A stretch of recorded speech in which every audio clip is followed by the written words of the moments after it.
Take this and leave. My mother-in-law, Janet, screamed, shoving a stack of papers into my hands. Divorce papers. I stood there, holding the documents while biting back the urge to laugh. She had no idea how ironic this moment was. Janet believed her son, Brian, was the breadwinner, the successful one, and I was just a lazy housewife living off his supposed hard work. Little did she know how much she had been deceived by his lies. I gave her a blank look, took the papers, and walked out, my mind racing with thoughts of what would come next.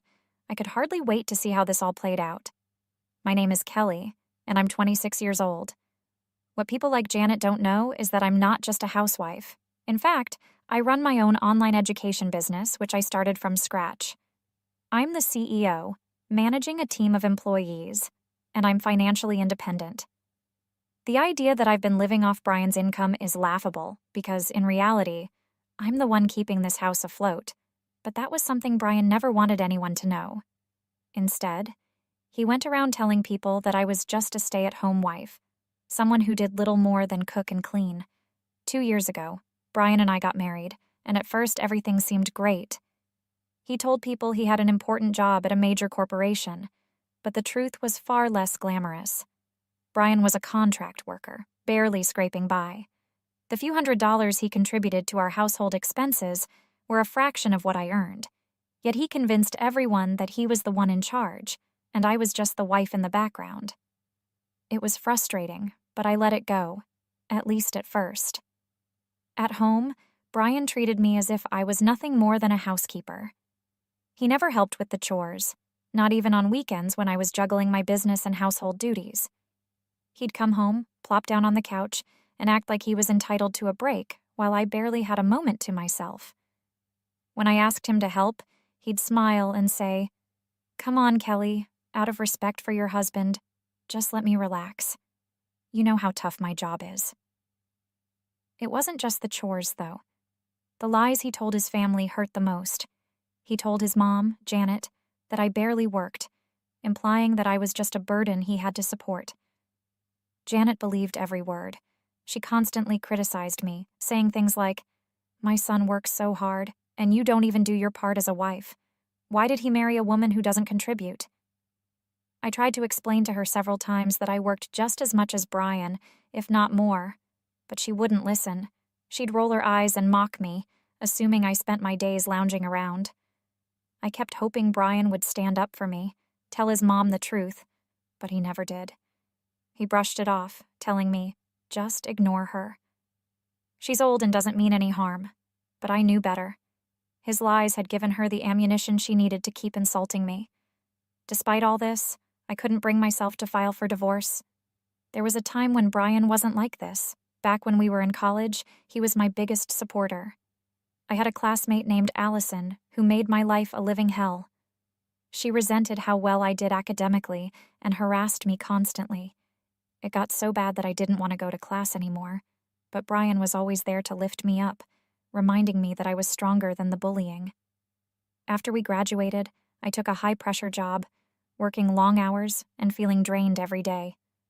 Brian encouraged me to start my own business, saying, "Why not use your talents and be your own boss?" Thanks to his encouragement, I started my online education platform, and it quickly became a success. That support he gave me back then made me feel indebted to him. But now, I was starting to see a different side of Brian, a side that used me, manipulated me, and took advantage of my kindness. It wasn't until I stumbled upon something on social media that my decision became clear. One evening, while scrolling through my feed, I came across a post from none other than Allison, the same Allison who had tormented me in college. The post showed her flaunting a brand new designer handbag, captioned, "My boyfriend spoils me." The boyfriend's hand in the photo was wearing a watch that looked all too familiar. A limited edition watch I had given Brian on our first anniversary. Could it be? My heart raced as I scrolled through her feed, my mind connecting the dots. Post after post showed Allison with expensive gifts, luxurious vacations, and fancy dinners. Brian had been telling me he was attending employee training programs, but the dates lined up with Allison's posts. He wasn't going to work. He was with her. I was furious, but not in the way I had expected. It wasn't a fiery rage, but more of a cold, quiet realization. Brian had not only been lying about his job, but he had also been lying about us. The years of me carrying our household financially, dealing with his mother's insults, Farzrenia, and supporting him all seemed like a waste, and yet I felt an odd sense of relief. Finally, I had the clarity I needed.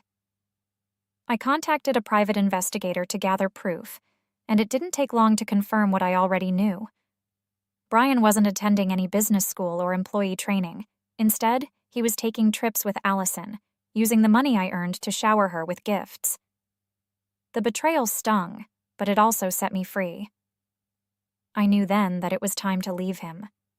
I secretly leased a new apartment and started moving my things little by little. Brian didn't suspect a thing. I waited for the perfect moment, which came when Brian told me he'd be away for a week for another training camp. I knew this was just another lie, and he was actually going on another vacation with Allison.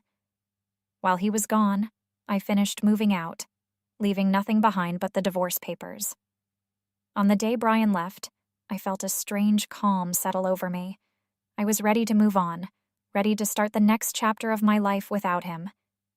I packed the last of my things, but just as I was about to leave, the doorbell rang. It was Janet, showing up unannounced as usual. "Look, Kelly," she said, barging into the house without waiting for an invitation. "Brian got me this." She held up the exact same designer bag I had seen in Allison's post. The nerve of this woman was unbelievable. "What has Brian given you lately?" she asked with a smug smile, knowing full well that Brian hadn't given me anything in ages. I stared at her, feeling nothing but pity. "Nothing," I replied.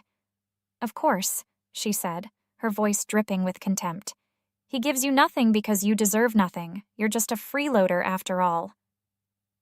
I smiled to myself, knowing how wrong she was. Soon, she would learn the truth.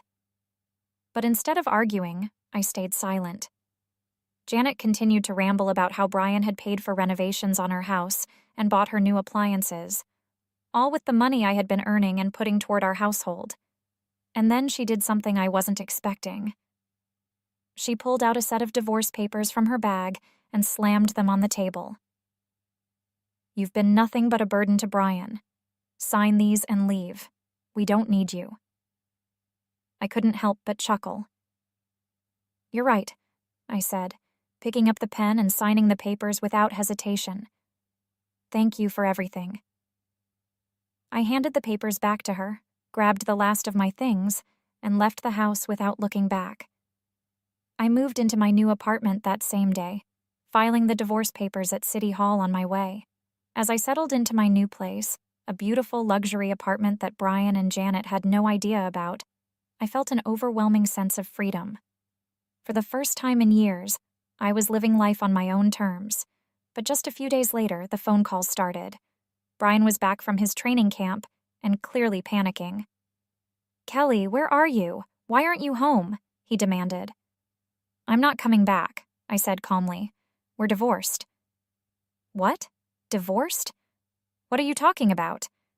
He sounded shocked, as if he had no idea what was happening. "Your mother gave me the divorce papers and I signed them. I already filed them, Brian. It's over," I replied. "But there's only $500 left in our account. I can't live on that," he cried. "That's not my problem anymore," I said, hanging up the phone with a sense of finality. A week later, Brian requested a formal meeting through his lawyer. I knew this was coming. When I arrived, I wasn't surprised to see Janet there too, her face filled with anger and confusion. Brian looked defeated as he started speaking. "Kelly, I'm sorry. I never meant for this to happen. My mom, she pushed me into a lot of things. Please, can we cancel the divorce and start over?" he pleaded. I shook my head. "No, Brian, this is done. I've moved on." Suddenly, Brian's tone changed, his face twisted with anger. "I helped you start your business. You wouldn't be where you are without me." I stared at him, feeling nothing but pity. Brian, I've paid my debt. I supported you for years while you lied about me, used my money, and cheated on me. There's no going back. His mother jumped in, desperate. Please reconsider, Kelly. I've already spent so much on my house, and Brian can't support me on his own. We need you. I stood up, gathering my things. This is over. If you keep pushing, I'll send proof of Brian's affair to his company. Trust me, they won't be happy to know how he's been spending his time. With that, I walked out of the office, never looking back. From that day on, my life became my own again. I focused on growing my business, enjoying the freedom I had longed for. Brian tried reaching out a few more times, but I never responded.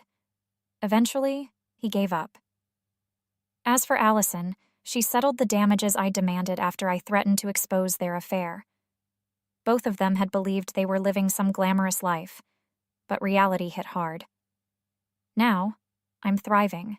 Karzrenia, and I have no regrets. My life is mine again, and I'm ready for whatever comes next.